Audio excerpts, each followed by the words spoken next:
हमारे चैनल को सब्सक्राइब करने के लिए लाल बटन को दबाएं और नए गानों को सबसे पहले सुनने के लिए घंटी को दबाएं। चारों दुल्हन चारों दुल्हा मंडप में विराजमान वालों सखी लोग सब घेरले बा। ओमे एगो सीता के सहेली रही जेकर नाम रहे चंचला। वो कहत ये पहुना परात तो बहुत दिन बीत गई अला, लेकिन हमनी के चाहत एक महीना और ही रुक जाती। ये बात के वहाँ का बा लय में कहतनी चारों दुल्हा बैठल वालों सखी लोग घेरले बा। अरे पहुना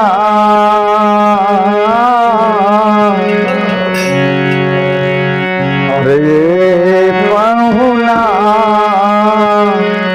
अरुआ मिथिले मेरे पहुना रउआ मिथिले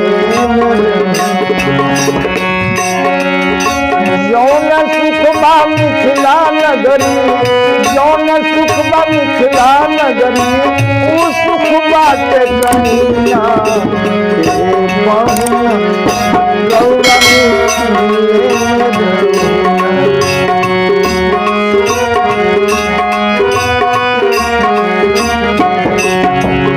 एगो सखी कहली रोज सवेरे भीतर से हम रउरा के नहवाई हो, रोज सवेरे भीतर से हम रउरा के नहवाई।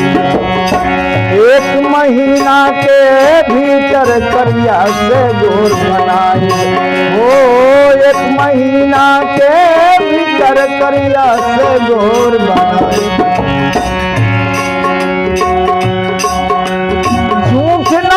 तन को भर बोली हो,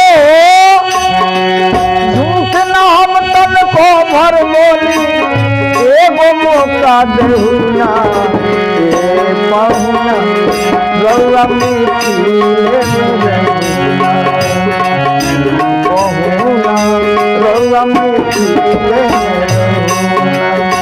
जौन सुखबा ससुरारी, जौन सुखबा ससुरारी, सुख बाटे पहिना पहुना रउआ मिथिले मेरे।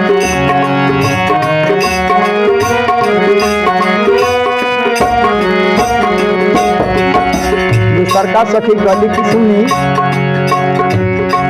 लक्ष्मण जी किसी आतनी ये हमनी का कौन घर द्वार में के का खाली ये पाहुन ई बात ना है। रोज सवेरे व्यंजन हम रउरा के जेवाई, रोज सवेरे व्यंजन हम रउरा के जेवाई।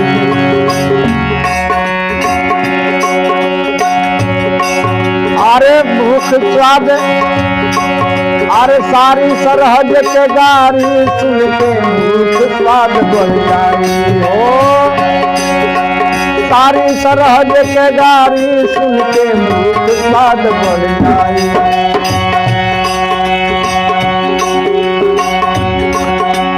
बीच बीच में करब चिरौरी हो, अरे बीच बीच में करब चिरौरी और छबुले हुना पहुना रउआ मिथिले पहुना रउआ मिथिले।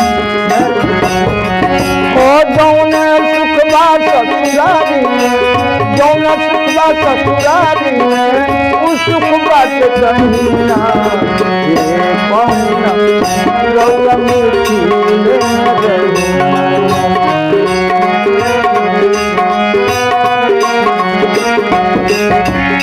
एगो सखी कहली कि सुनी